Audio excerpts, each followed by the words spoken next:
दोस्तों, स्वागत है आप सभी का वैशाली एचडी एकेडमी में। जहां पर दोस्तों आज हम बात करने वाले हैं मध्य प्रदेश के सामान्य परिचय की और बहुत ही इम्पोर्टेंट फैक्ट जो है वो आज हम कवर करने वाले हैं। तो जल्दी से स्टार्ट करते हैं दोस्तों। देखिए, मध्य प्रदेश जैसा कि आप सभी को विदित होगा कि हमारा जो मध्य प्रदेश है वो एक भू आविष्टित राज्य है। एक ऐसा है कि जिसकी सीमा जो है वो समुद्र से नहीं मिलती, एक लैंडलॉक जो स्टेट है, भू आविष्टित राज्य है और प्राचीनतम गोंडवाना लैंड का भाग है।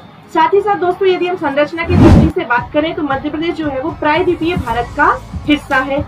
जहां पर एक देखिए मध्य प्रदेश की सीमा भू आविष्टित राज्य ऐसे राज्य होते हैं जिनकी सीमा किसी भी समुद्र तट से नहीं लगती है, इनकी सीमा किसी भी देश से नहीं लगती है। ऐसे ही राज्य को क्या कहा जाता है? भू आविष्टित राज्य कहा जाता है। और भारत में 5 जो है वो भू आविष्टित राज्य हैं, जिनमें हमारा मध्य प्रदेश भी शामिल है। ये हरियाणा, मध्य प्रदेश, छत्तीसगढ़, झारखंड और तेलंगाना। साथ ही साथ दोस्तों, यदि हम बात करें तो आप जानते होंगे कि जब हमारा मध्य प्रदेश 1 नवंबर 1956 को बना था, तो तभी इसका जो नामकरण है, इसके पहले ये मध्य प्रांत के नाम से जाना जाता था, लेकिन इसे किस नाम से जाना गया? मध्य प्रदेश को हृदय प्रदेश के नाम से जाना गया और भारत का दिल या हृदय प्रदेश के नाम से जाना गया, जो कि पंडित जवाहरलाल नेहरू जी ने इसका नाम दिया था। सोया प्रदेश, क्योंकि सोयाबीन में प्रथम स्थान है। नदियां सबसे ज्यादा यहीं प्रवाहित होती हैं, इसी कारण इसे क्या कहा जाता है? नदियों का मायका कहा जाता है। आपको ये याद रखना है। स्थापना कब हुई है दोस्तों? तो 1 नवंबर वर्ष 1956 को हुई है। मध्य प्रदेश दिवस कब मनाया जाता है? 1 नवंबर को मनाया जाता है। और मध्य प्रदेश जो है वो वर्तमान स्वरूप आया है 1 नवंबर 2000 अर्थात छत्तीसगढ़ से पृथक होने के बाद में। साथ ही साथ दोस्तों, आपको कुछ और फैक्ट जो है वो याद रखना है, क्योंकि आज मेरा पेन टेस्ट जो है वो थोड़ा सही तरीके से काम नहीं कर रहा है, इसलिए आप इन फैक्टों को जो है वो नोट करते चलें कि जो मध्य प्रदेश की राजधानी क्या है? तो भोपाल है। मध्य प्रदेश की संस्कार राजधानी कहा जाता है दोस्तों, जबलपुर को कहा जाता है। मध्य प्रदेश की जो ग्रीष्मकालीन राजधानी है, मध्य प्रदेश की ग्रीष्मकालीन राजधानी दोस्तों पचमढ़ी को कहा जाता है। और पचमढ़ी कहाँ पर आता है? तो आप सभी को पता होगा कि होशंगाबाद में आता है, मध्य प्रदेश में, जहाँ पर सबसे ज्यादा वर्षा होती है। मध्य प्रदेश का जो क्षेत्रफल है, भारत में दोस्तों राजस्थान के बाद में मध्य प्रदेश क्षेत्रफल के हिसाब से दूसरा बड़ा स्थान रखता है भारत में। जहां पर मध्य प्रदेश का क्षेत्रफल दोस्तों कितना है? तो आपको याद रखना है 308,252, जैसे कि सामान्यतः हम याद रखते हैं, लेकिन चूंकि कई बुक में जो है वो 245 भी लास्ट में मिलता है दोस्तों, वो इसीलिए क्योंकि अमरकंटक की जो किरार घाटी जो क्षेत्र है, किरार घाटी विवाद के कारण ही अमरकंटक की जो किरार घाटी है, इसी कारण दोस्तों यहाँ पर विवाद चलता है मध्य प्रदेश और छत्तीसगढ़ में। जहाँ पर किरार घाटी को जो छत्तीसगढ़ है वो अपना बताता है और हमारा मध्य प्रदेश हमारा। तो देखिए, इसी वजह से मध्य प्रदेश का क्षेत्रफल किसी बुक में जो है वो 308,245 और 308,252 मिलता है, लेकिन कितना है? 308,252 है। हमारे मध्य प्रदेश का ही हिस्सा है अमरकंटक की किरार घाटी, ऐसा मानते हैं दोस्तों। मध्य प्रदेश की जो ऊर्जा राजधानी है वो सिंगरौली कहलाती है। आप देख सकते हैं मध्य प्रदेश का जो ये वाला जो हिस्सा है, आप देख लें मध्य प्रदेश का, ठीक है। तो मध्य प्रदेश का ये सिंगरौली क्या कहलाता है? तो ऊर्जा राजधानी कहलाती है। मध्य प्रदेश की प्रशासनिक राजधानी दोस्तों, चूंकि आज ही क्या है? सिविल सर्विस डे है, लोक सेवा दिवस 21 अप्रैल को मनाया जाता है, आप ऐसे भी याद रख सकते हैं। तो एक प्रशासनिक राजधानी दोस्तों भोपाल को कहा जाता है। ऊर्जा राजधानी सिंगरौली को कहा जाता है। आर्थिक एवं खेल राजधानी दोस्तों, इंदौर को कहा जाता है। संगीत राजधानी दोस्तों मैहर को या मैहर सतना को कहा जाता है। आगे दोस्तों, यदि हम बात करते हैं मध्य प्रदेश की, तो मध्य प्रदेश में जैसा कि आप सभी जानते हो कि मध्य प्रदेश में वर्तमान में 52 जिले हैं और 10 संभाग हैं। 52 जिले हैं और 10 संभाग है दोस्तों। हम जिले और संभाग को एक नेक्स्ट वीडियो में जो है वो हम याद करेंगे कि किस संभाग में कौन सा जिला आता है। अभी आप ये मध्य प्रदेश का स्ट्रक्चर देखिए, बिल्कुल नहीं घबराना है कि 52 जिले कैसे याद होंगे। जिनको है बहुत अच्छी बात है, जिनको नहीं है परेशान होने की आवश्यकता नहीं है। आगे आने वाली वीडियो में हम बात करेंगे कि मध्य प्रदेश के जिले और संभाग कैसे याद रखें। आपको भी जो इम्पोर्टेंट बात है वो ये याद रखना है कि मध्य प्रदेश की जो सर्वाधिक देखिए, मध्य प्रदेश का जो सबसे उत्तरी जो जिला है वो कौन सा है दोस्तों? तो मध्य प्रदेश का जो सबसे उत्तरी जिला है दोस्तों वो है कौन सा? हमारा मुरैना। आपको याद रखना है जो मध्य प्रदेश का सबसे उत्तरी जो जिला है वो दोस्तों वो कौन सा है? तो ये रहा मुरैना। ये क्या है दोस्तों? ये है येलो वाला मुरैना। साथ ही साथ दोस्तों, यदि हम बात करें तो मध्य प्रदेश का जो सबसे पश्चिमी बिंदु है ये हो गया उत्तरी, फिर पश्चिमी बिंदु की बात करें तो दोस्तों ये है गुजरात से लगा हुआ अलीराजपुर, तो मध्य प्रदेश का ये सबसे पश्चिमी बिंदु है। मध्य प्रदेश का सबसे दक्षिणतम भाग है दोस्तों ये रहा बुरहानपुर, और मध्य प्रदेश का जो पूर्वी हिस्सा है वो है दोस्तों सिंगरौली। तो उत्तर में मुरैना, उत्तरी बिंदु मुरैना, दक्षिणी बिंदु बुरहानपुर, पूर्वी बिंदु आता है दोस्तों सिंगरौली, और पश्चिमी बिंदु कौन सा है मध्य प्रदेश का, तो ये है अलीराजपुर। ये आपको याद रखना है। साथ ही साथ दोस्तों यदि हम बात करें मध्य प्रदेश की, तो मध्य प्रदेश का जो प्रतीक चिन्ह है वो आपको याद रखना है कि जो मध्य प्रदेश का जो प्रतीक चिन्ह है दोस्तों वो कौन सा है। तो आप देख सकते हैं, एक मिनट रुकिए। मध्य प्रदेश का जो प्रतीक चिन्ह है दोस्तों वो आपको याद रखना है कि जो 24 स्तूप, ये क्वेश्चन एक बार आ चुका है, तो 24 स्तूप नुमा आकृतियों के अंदर एक क्या है, एक व्रत है, और उसी के अंदर दोस्तों गेहूं और धान की क्या है, बालियां हैं, और बीच में क्या है, वट वृक्ष है। अभी आगे आप इमेज में आप देख लेंगे कि तो आपको बिल्कुल याद हो जाने वाला है। तो चलिए मैं इमेज ही दिखा देती हूँ आपको, यहाँ से आपको याद हो जाएगा। ठीक है, पहले वृक्ष देख लेते हैं दोस्तों। ये रहा दोस्तों, देखिए ये रहा वृक्ष। वृक्ष कौन सा है मध्य प्रदेश का, राजकीय वृक्ष कौन सा है दोस्तों, तो वो है बरगद। आपको याद रखना है, जिसे क्या कहा जाता है, तो फाइकस बेंगेलेसिस कहा जाता है, राजकीय वृक्ष है। नेक्स्ट दोस्तों यदि हम पुष्प की बात करते हैं तो वो कौन सा है, हमारा सफेद लिली है। कौन सा है दोस्तों, सफेद लिली है। और सफेद लिली का ये जो वैज्ञानिक नाम है वो कहा जाता है दोस्तों लिलियम कैंडिडम, लिलियम कैंडिडम। राजकीय पक्षी दोस्तों जिसे शाह बुलबुल, दूधराज या इंडियन पैराडाइज फ्लाईकैचर के नाम से जाना जाता है, तो राजकीय पक्षी है दोस्तों शाह बुलबुल, दूधराज या इंडियन पैराडाइज फ्लाईकैचर। ये बहुत ही इंपॉर्टेंट है दोस्तों, आपको याद रखना है कि ये जो तीन है मध्य प्रदेश का राजकीय वृक्ष, राजकीय पुष्प और राजकीय पक्षी, ये दोस्तों वर्ष 1981 में ही क्या किए गए थे, तो 1981 में ही घोषित किए गए थे। साथ ही साथ दोस्तों लेकिन ये देखिए मध्य प्रदेश की जो राजकीय फल है मध्य प्रदेश का वो कौन सा है दोस्तों, आम है। क्या है राजकीय फल जो है मध्य प्रदेश का वो कौन सा है, तो दोस्तों राजकीय फल है वो है दोस्तों आम। साथ ही साथ राजकीय जो पशु है दोस्तों वो है बारहसिंगा, जो मध्य प्रदेश के कान्हा-किसली राष्ट्रीय उद्यान में मिलता है। राजकीय खेल कौन सा है दोस्तों, मलखम्ब है, जो जिसे देखिए मलखम्ब से एक क्वेश्चन जो है वो आता ही आता है, ये बहुत ही इंपॉर्टेंट है दोस्तों। मलखम्ब मध्य प्रदेश का जो मलखम्ब एकेडमी है, मलखम्ब एकेडमी दोस्तों वो कहाँ पर है, तो मलखम्ब एकेडमी दोस्तों कहाँ पर है, उज्जैन में है। ये आपको याद रखना है, मलखम्ब एकेडमी कहाँ पर है दोस्तों, उज्जैन में है। साथ ही साथ आपको एक और जो बहुत ही इंपॉर्टेंट मध्य प्रदेश का राजकीय नृत्य, तो राजकीय नृत्य है दोस्तों वो कौन सा है, तो राजकीय नृत्य है दोस्तों राई।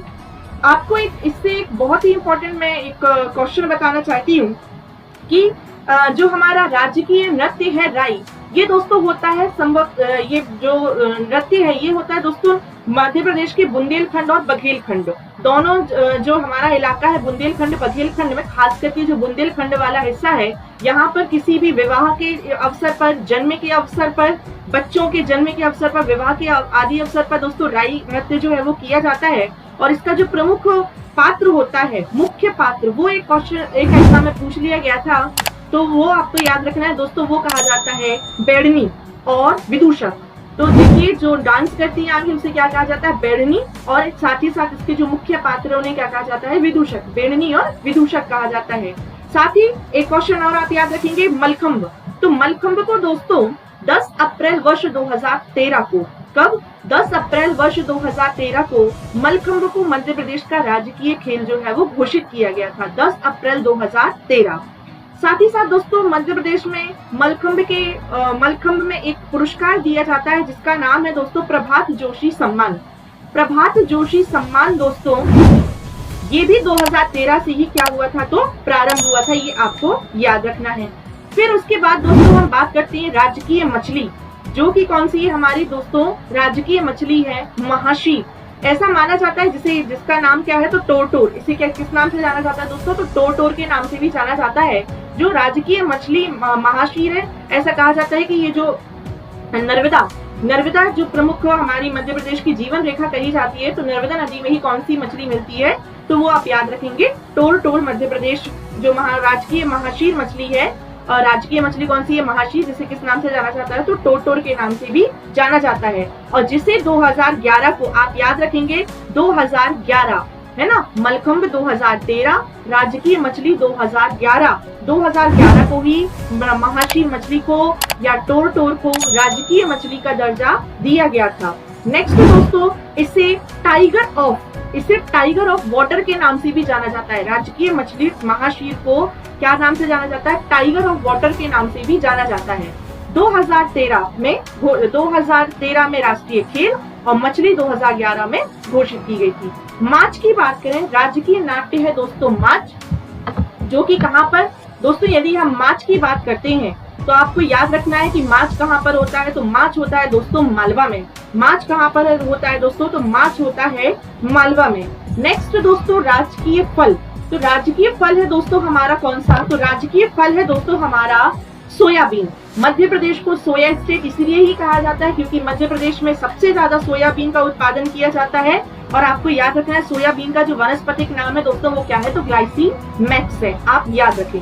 नेक्स्ट दोस्तों, आज शाम को जो ऑब्जेक्टिव आने वाली है हिस्ट्री के, मैं कुछ हिस्ट्री और एमपी के कुछ ऑब्जेक्टिव लेकर आने वाली हूँ, तो एमपी पीएससी प्री के हिसाब से, साथ ही साथ दोस्तों पटवारी एग्जाम फॉरेस्ट जेल पैरी के हिसाब से बहुत ही इंपॉर्टेंट है। आप वो वीडियो जो है वो ऑब्जेक्टिव वाली जरूर देखें, क्योंकि मैं विथ डिस्क्रिप्शन व्याख्या सहित उसको कराने वाली हूँ, तो आपको वो क्वेश्चन जरूर देखनी है। साथ ही साथ आपको एक बात और याद रखनी है कि जो मध्य प्रदेश का जो राजकीय गान है दोस्तों, मध्य प्रदेश का राजकीय गान है सुख का साथ, आपको याद रखना है सुख का दाता सबका साथी, है ना, सुख का दाता। मैं एक्चुअली पेन टाइप मेरा थोड़ा सा काम नहीं कर रहा इसलिए मैं लिख नहीं पा रही हूँ कि सुख का दाता सबका साथी, है ना, ये आपको याद रखना है। शुभ का ये संदेश है, माँ की गोद पिता का आंचल, मेरा मध्य प्रदेश है। तो इसे दोस्तों 2010 में लिखा गया था, श्री महेश श्रीवास्तव जी के द्वारा लिखा गया था। और 2012 में ही इनके लिए मध्य प्रदेश का जो बहुत ही इम्पोर्टेंट एक मध्य प्रदेश सरकार के द्वारा एक पुरस्कार दिया जाता है जिसका नाम है गणेश शंकर विद्यार्थी राष्ट्रीय पत्रकारिता पुरस्कार, वो 2012 में इन्हें प्रदान किया गया था। तो 2010 में इन्होंने सुख का दाता सबका साथी, है ना, सबका ये संदेश है, माँ की गोद पिता का आंचल, मेरा मध्य प्रदेश है, ये राजकीय गान लिखा था श्री महेश श्रीवास्तव जी ने 2010 में। और 2012 में इन्हें राष्ट्रीय पत्रकारिता गणेश शंकर विद्यार्थी पत्रकारिता पुरस्कार से सम्मानित किया गया था, ये आपको याद रखना है। साथ ही साथ दोस्तों इसके जो गायक हैं वो कौन है, तो शांतनु मुखर्जी, जिन्हें हम शान के नाम से जानते हैं, तो शान अर्थात शांतनु मुखर्जी, और जो सुनील झा है उन्होंने इसे गाया हुआ है। देखिए मध्य प्रदेश की यदि हम बात करते हैं तो मध्य प्रदेश का जनसंख्या, तो मध्य प्रदेश का जो जनसंख्या में देश में 5वां स्थान है। देश में कौन सा स्थान है दोस्तों, क्योंकि हम 2011 की जनगणना के अनुसार बात करें तो देश में 5वां स्थान है। और 6% मध्य प्रदेश में जनसंख्या जो है वो भारत की 6% जनसंख्या मध्य प्रदेश में निवास करती है। पुरुष कितने हैं दोस्तों, तो आपको याद रखना है कि 3,76,12,306, अर्थात हमारे कुल मध्य प्रदेश के 100% जनसंख्या में से लगभग 51% जो जनसंख्या है वो पुरुषों की है। और महिलाएं कितनी है, तो 3,50,14,503, लगभग 48% जो है वो महिलाएं निवास करती हैं। लिंगानुपात दोस्तों, लिंगानुपात की 1000 पुरुषों पर महिलाओं की संख्या कितनी है, तो दोस्तों 1000 पुरुषों पर मध्य प्रदेश में 931 महिलाएं हैं, जबकि भारत में 943 महिलाएं हैं, अर्थात लिंगानुपात मध्य प्रदेश का कितना है, तो 931 है। जनसंख्या घनत्व की देखिए आपको ये याद रखना है, जनसंख्या घनत्व की 1 वर्ग किलोमीटर के अंदर कितने लोग रहते हैं उसे क्या कहा जाता है, जनसंख्या घनत्व। तो देखिए कितनी 236 मध्य प्रदेश का कितना है जनसंख्या घनत्व, और भारत का कितना है, तो 342। भारत का कितना है दोस्तों, तो 382, ये आपको याद रखना है। 382 किसका है, तो भारत का, और 236 किसका है, तो वो है मध्य प्रदेश का। साथ ही साथ दोस्तों मैं इसे काफी डिटेल में भी आपको पढ़ाने वाली हूँ कि जो हमारा जनसंख्या है मैं इसे काफी डिटेल में आपको आगे वाली क्लासेस में जो है वो पढ़ाऊंगी। और वर्षा कितनी होती है, तो मध्य प्रदेश की जो औसत वर्षा होती है दोस्तों वो 112 सेंटीमीटर औसत वर्षा होती है। सबसे ज्यादा वर्षा पचमढ़ी, सबसे न्यूनतम वर्षा दोस्तों गोहद भिंड में होती है। पचमढ़ी में लगभग 199 सेंटीमीटर और गोहद भिंड में लगभग 55 सेंटीमीटर वर्षा जो है वो होती है। मध्य प्रदेश में जो वन पाए जाते हैं वो उष्ण कटिबंधीय वन पाए जाते हैं, और सर्वाधिक वन लगभग 19.88%, लगभग 20% ही हम मान सकते हैं कि जो वन है वो सागौन के मिलते हैं। किसके मिलते हैं, सागौन के। और सबसे ज्यादा सागौन के वृक्ष जो है वो दोस्तों हमारा होशंगाबाद का जो बोरी अभ्यारण्य है वहां पर मिलते हैं।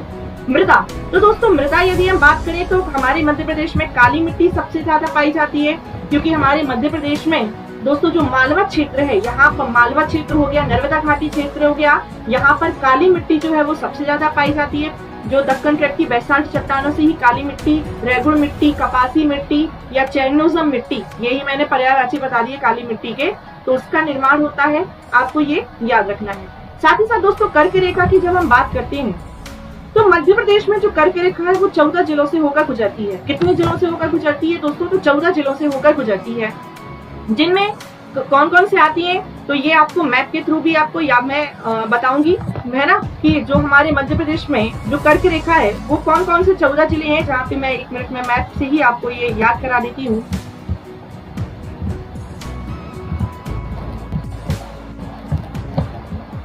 देखिए साथ ही साथ दोस्तों एक बात और मैं आपसे कहना चाहती हूँ कि जल्दी जो मेरी क्लासेस है वो अनअकैडमी पर भी आने वाली है, आप वो भी वहां पर भी मेरी जो क्लासेस है वो देख सकती हैं। ठीक है, चलिए देख लेते हैं कि मध्य प्रदेश में जो कर्क रेखा है वो कितने कितने जिलों से, लगभग 14 जिलों से होकर गुजरती है, जिनमें दोस्तों सबसे पहले आपको नाम रखना है यहाँ पर रतलाम का। याद रखें, आप नाम याद रखें, रतलाम। तो दोस्तों ये रतलाम हो गया। रतलाम के बाद दोस्तों उज्जैन, रतलाम के बाद दोस्तों उज्जैन, उज्जैन के बाद में ये आपका आता है दोस्तों आगरमालवा। तो ये रतलाम, उज्जैन, आगरमालवा, ये आपको देखिए ये स्क्रॉल जो है वो बटन दिख ही रहा होगा यहाँ पे, तो ये देख सकते हैं आप कि रतलाम, उज्जैन, आगरमालवा। आगरमालवा के बाद दोस्तों आपको याद रखना है कि राजगढ़, राजगढ़ के अलावा दोस्तों आप याद रखें राजगढ़, राजगढ़ के बाद आप याद रखें दोस्तों भोपाल, सीहोर, सीहोर, सीहोर के बाद दोस्तों आपको आना है कहाँ पर, रायसेन में, विदिशा, रायसेन। फिर उसके बाद में दोस्तों सागर, सागर के बाद दोस्तों दमोह, मेरे प्यारे दमोह से भी होकर गुजरती है। दमोह के बाद दोस्तों ये जबलपुर, जबलपुर के बाद दोस्तों कटनी, कटनी के बाद दोस्तों उमरिया, उमरिया के बाद दोस्तों शहडोल। तो देखिए यहाँ पर हम बात कर लेते हैं, तो एक हो गया रतलाम, फिर हो गया उज्जैन, फिर हो गया आगरमालवा, फिर दोस्तों आपको याद रखना है आगरमालवा के बाद में आपको ये राजगढ़, राजगढ़ के बाद दोस्तों राजगढ़ के बाद में दोस्तों सीहोर, सीहोर के बाद दोस्तों भोपाल, भोपाल के बाद दोस्तों ये विदिशा, विदिशा के बाद रायसेन, सागर, दमोह, जबलपुर, जबलपुर के बाद दोस्तों कटनी, उमरिया और शहडोल। यहाँ से होकर क्या कौन सी रेखा गुजरती है? तो दोस्तों आपको याद रखना है कि कर्क रेखा होकर गुजरती है। कर्क रेखा विश्व में देखिए 3 महाद्वीपों से, 18 दोस्तों देशों से, भारत के 8 राज्यों से और मध्य प्रदेश के 14 जिलों से होकर गुजरती है। एक ये बहुत ही इंपॉर्टेंट फैक्ट है जो मैंने आपको बता दिया है। साथ ही साथ दोस्तों जो मध्य प्रदेश का पूर्वी और पश्चिमी क्षेत्र है, तो मध्य प्रदेश के पूरब से लेकर पश्चिम क्षेत्र में लगभग आधा घंटे का अंतर पाया जाता है। कितने घंटे का? लगभग तो आधा घंटे का अंतर जो है वो मध्य प्रदेश में पाया जाता है। पृथ्वी का जो केंद्र बिंदु कहलाता है दोस्तों वो उज्जैन में स्थित मंगलनाथ को कहा जाता है पृथ्वी का केंद्र बिंदु। पृथ्वी का केंद्र बिंदु किसे कहा जाता है दोस्तों? तो पृथ्वी का केंद्र बिंदु कहलाता है मंगलनाथ में स्थित उज्जैन को कहा जाता है। अखंड भारत का केंद्र बिंदु दोस्तों, अखंड भारत का केंद्र बिंदु कहा जाता है बैतूल को कहा जाता है। बैतूल में ही एक गांव है जिसका नाम है बलसाली, बैतूल में आता है, इसे कहा जाता है अखंड भारत का केंद्र बिंदु। साथ ही साथ दोस्तों मध्य प्रदेश का केंद्र बिंदु कहा जाता है जहां पर मध्य प्रदेश की पहली यूनिवर्सिटी वर्ष 1946 में डॉक्टर हरि सिंह गौर यूनिवर्सिटी सागर, तो दोस्तों सागर वर्ष 1946 डॉक्टर हरि सिंह गौर यूनिवर्सिटी, ये क्या कहलाता है? तो मध्य प्रदेश का केंद्र बिंदु कहलाता है।